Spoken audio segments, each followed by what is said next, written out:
Shalom, this is Sharban Sharala, allies in camp. Look at Jacksonville, Florida. First and foremost, like praise, honor, and glory to the Father and the Son, in the perpetual return. Call La, Yahweh Bashma Shai, Bashem, Harukah Kodashma Moth. Also, the bunch of the elders of GMS, the bunch of as well. Ohio 1 by Sharala, peace of blessing to 1/3, and citations to the whole for elect. It's going to be a quick little lesson. Um, going on, well, fear no evil. Simple as that. If you're a man, woman, or child that believe in the Most High Yahweh by Shema Shai, there's no evil that you're supposed to fear. You're supposed to fear the Most High Yahweh by Shema Shai because He's the one that brings everything that happens. You know, He's the controller. You know, of everything that has happened. You know, everything that has been done has been done through His power ultimately. You know, even the destruction that's going to come now. That's even though it was through them German scientists, through nuclear fission, splitting the atom. The Lord ordained it, you know, to happen. He created the Well, I can get that. Let me get that real quick. This is Isaiah chapter 54, verse 16. It says, "Behold, I created the smith that the blow of the coals in the fire, and that bringeth forth an instrument for his work. And I have created the waster to destroy." So come, He has created Esau, but He also has created Esau to be destroyed. You know, He has created nation of Israel, man, but He also created for 2/3 to be punished. You know, they're gonna come back later, and you know, within the kingdom. You know, throughout the 1,000 years, but ultimately that's gonna be they're gonna learn by death by pain. You know, second Esdras. Ultimately, they're gonna learn that their ways was not profitable in the end. In the latter end, it was not profitable for them. You know, their ways were foolish. Not to follow the Most High is the most foolish things. Even some of the things that happen to prophets. That believe in the Lord, they may perish, but that same spirit is back here, and that same spirit is going to continue to be someone like Job or Abraham or spiritually not actually perfect, not completely just or completely perfect, but trying to be like that. Because nobody here is perfect. We have sin and change of darkness, but nonetheless, I want if Yahweh shall see me, I want Him to see Himself. That's the only thing you want the Lord to see in you is Himself. Someone that is just and perfect and try to be perfect. Through this kingdom and these bodies and the fleshly change of darkness, we can't do that. But ultimately, Yahweh does create everything, man. Has a war happen and the Lord hasn't done it. Slightly paraphrasing. Ultimately the Lord controls everything.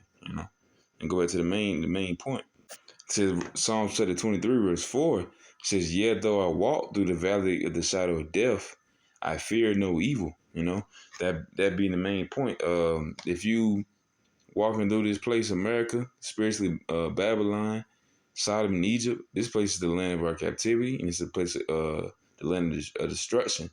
And prophesied, in Revelations, and of course it's not gonna happen until Revelation 7, till everyone is sealed, But Revelation 11, one woe passes, another woe come quickly, slightly paraphrasing. Third woe, woe, World War III. World War I already happened. That's explained in Revelations. World War II happened. That's explained in Revelations. And World War III, it can be explained. It's explained throughout the scriptures. Nonetheless, what this place is going to go through. It was sent by the Most High and is ordained by the Most High, and He's sending His Son to do the real work. He's going to be the main focal point. So it says, "I will fear no evil, for thou art I will fear no evil, for thou art with me." So come, where the Lord is with us. He's with His men, women, and children that believe into His name. And for the 2/3, that's this would also could have been a lesson name. Is 2/3 don't fear evil. They embrace it. They worship it. They kneel to it. They bow to it. They befriend it. What has darkness with light? What has light with darkness? What has unrighteousness with righteousness? What has righteousness with unrighteousness? So on and so forth. Vice versa. What is someone that is good doing, someone that's bad, what someone that's just doing with somebody that's unjust. Y'all have no reason to be together, and shoot, that's what it's going to be. So anyone that is, well, I ain't gonna lie, man. We have friends in the world, you know. So, and sooner or later they gonna see, But we have friends in the world that we know, we're acquainted with. Nonetheless, someone that is unjust and unrighteous and dark, they're gonna they're not gonna fear evil. They're gonna fear, you know part of the lesson. They're gonna fear maiming. They're gonna fear money. You know, ultimately they worship money and they love money, but the thought of not having it is the fear. That is that can be said. Ultimately that fear of losing stuff, the fear of not having money, the fear of not having yada yada this and that, blase blase, is what they truly fear. They don't fear Yahweh by Shema Shai. So I'm gonna keep reading. It says, "For thou art with me, thy rod and thy staff that comfort me." So come, man, that's our protection, Yahweh by Shema Shai. Their protection is not the Lord's staff. It's not the Lord's rod. It's not punishment, chastisement, affliction, tribulation. It's straight money, money, money. It's straight mammon, mammon, Baal, Lucifer, and Moloch. It's straight devils and ghouls and riches. You can be rich. Still a little Yahweh by my side, but ultimately, if you love them riches and you love one of the main ways that you get riches in the society is through these devils, Esau, wicked Jake, so on and so forth. If you love that, then you're not loving the Most High. You're not fearing the Most High. Ultimately, you fear not having that currency more than fearing the Most High, and that's going to lead you to destruction. All right, this is Proverbs chapter 9, verse 10. It says, "The fear of the Lord is the beginning of wisdom, and the knowledge of the holy is understanding." So, man. It says, "The fear of the Lord is the beginning of wisdom." Now, if you fear the Lord, then you're wise. You're wise. You're very wise. It is a very fearful thing to fall into the hands of the Lord. Someone like who just passed someone just passed away just in recently, within the past year. They passed away, but died kind of gruesomely. It's a lot of things that happen like that. The Lord will get you. He'll make you pass away very gruesomely to make you an example, and to make you a good bad example. That's kind of like a double entendre, or not double entendre, but that's kind of like backwards. But ultimately, you're the perfect bad example. Just like Esau, man. Yahweh Shai is a perfect example. Perfect good example. Perfect example. Esau is a perfect bad example. He's perfectly wicked.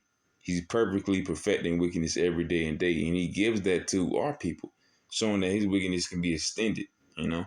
So come, man. So it says the fear of the Lord is the beginning of wisdom, and the knowledge of the holy is understanding. So kind of the knowledge of the holy meaning separate, is understanding. We understand this place is gonna be destroyed by thermonuclear destruction. This place not gonna be here forever. To know that the fear in the Lord is one of the most simplest things to understand in this world. You ought to do that. That way you ain't gonna fear no evil. You're not gonna fear losing money. You're not gonna fear losing everything you love, because the Lord is done that. He done it, Job. Everything you love, but you still gotta remain just. You still gotta remain righteous, and still have integrity. The Lord can give everything back He's took. Everything that the Lord has took is His. It's His to take. It's not truly yours. It's yours in a sense, And, ultimately, spiritually, your wife is yours, your children is yours. But the Lord has power over all that. He can take that away, but He can give you 1,000 more. And that could ultimately be a part of His main plan. If you love God at the end, you can be just like Job, a truly just man. He everything is taken from him, and he still didn't lose hope. You know. This is Matthew chapter 6, verse 24. It says, no man can serve two masters, for either he will hate the one and love the other, or else he will hold to the one and despise the other. You cannot serve Yahweh and Mammon. Ultimately, just going on two-thirds. Two-thirds of our people, they don't fear, they don't have the ability to not fear evil. Their evil thoughts come, hither to and fro whenever they want to, because they allow that loving money, that loving Esau, that loving devils, worshiping devils, kneeling to them. That loving is gonna be a downfall, because they be having nightmares. Uh, they they can't take a shower in the dark. They can't close their eyes. That's physically and spiritually. Like Steve Harvey, he said he can't sleep because he has to keep his net worth, maintained. For people, regular people, they can't sleep because they see ghouls and devils and demons, because they don't fear the Lord, Yahweh Shah. You know, um, so ultimately, someone that does love, that says they love the most, says they love God, but they love money. They even like money. Only thing I can say I like about money is truly that I can use it for my family. I don't actually like the American fiat currency. I wouldn't like no fiat currency, no currency. Other than like gold or something. I like gold. I like emeralds and stuff. That's because they're very beautiful. Because the Lord created them, but not because I'm rich or something like that. It's not the same. Esau love his paper. Jake especially love his paper, because those are the main ones that have most of all them debt notes. They have $1 million in debt notes but no assets. They do it wrong, all the way wrong. Um. So it said you cannot serve Yahweh and Mammon. Ultimately, they only serve Mammon. They kneel to they Mammon. They pray. They pray to them. That's why they do fear evil, because they're very contentious to it. They're very susceptible to it. All right, so First Kings, I believe it's First Kings. Yeah, First Kings chapter 22. I had to go all the way down to 33 or 52. And in 53, he says, and he did evil in the sight of the Lord, following his father's footsteps, and walked in the way of his father, in the way of his mother, in the way of Jeroboam, the son of Nebat, who made Israel to sin. Basically most of the kings in Israel did not do Israel justice. One of the most peaceful times was Solomon, which is Yahweh, man. Um,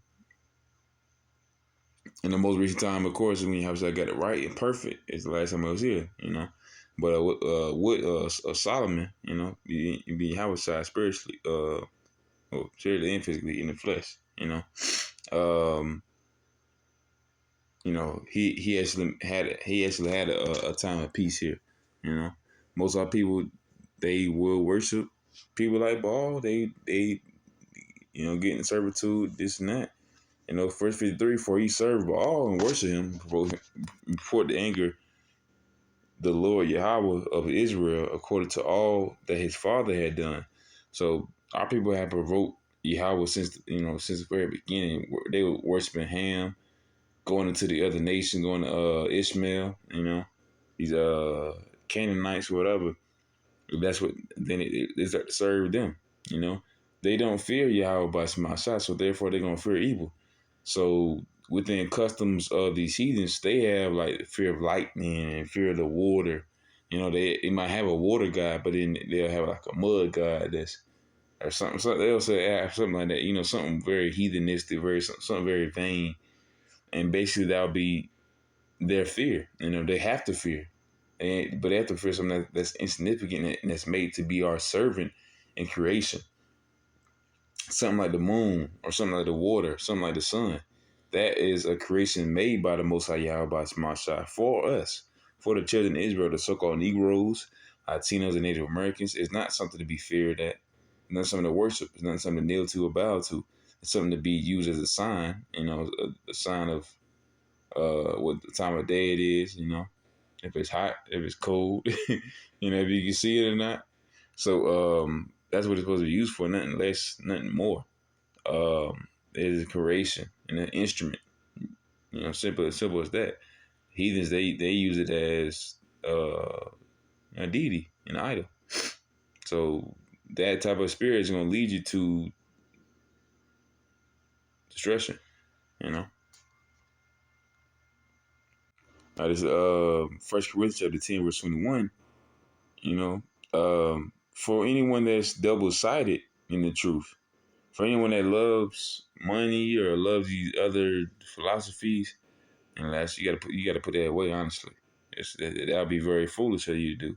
The fear of the Lord is the beginning of knowledge, understanding, and holy, separate from anything else in the whole universe. So doing and loving anything else other than the Lord Yahweh Shai strictly and only and purely and truly with sincerity will be very foolish. It says, "Ye cannot drink the cup of the Lord and the cup of devils. You cannot be partakers of the Lord's tables and the table of devils." Ultimately, our people they fear. 2/3 of people fear these devils. They fear Esau, the Caucasian race. They fear losing money, or they fear money. Honestly, they kind of cower to it. You know, you kind of you tempt Jake with money, he's gonna be like, oh yeah, boom, boom, boom. He's gonna get excited, and if you threaten Jake with losing money, he's gonna be like, oh, I can't have that. So it's like a stronghold on Jake. Either he's gonna be down to do something for it, or he's gonna be down to do something for not losing it. That's that fear that he has. He Jake 2/3, wicked Jake easily fears evil. He fears evil. He does not fear because he does not fear Yahweh Shai. So he fears Mammon. He fears Baal, and he fears these other deities. So come, man. But that was a lesson ultimately just going on, not to fear evil. Ultimately trying to go into 2/3, they fear evil for sure. They're sided with it. They love Esau. So of course, with Esau have a whole bunch of movies about, a whole bunch of genres of other movies about horror, thriller. They obviously have fears and nightmares. They create movies about it and this and that. We're not supposed to be in that type of spirit. We're supposed to be fearing Yahweh Shema Shai. And if you have the fear of the Lord Yahweh Shema Shai, you're gonna have dreams about righteousness and peace, about flying and being happy with your children, your wives, and peaceful righteousness. You're not gonna have no creepy behind nightmare that the Edomites be having because they wicked. The same with the Hamites, whatever. But that was a lesson, of fear evil, not not Baal, fear evil, not idols, you know. But with that, I want to say shalom.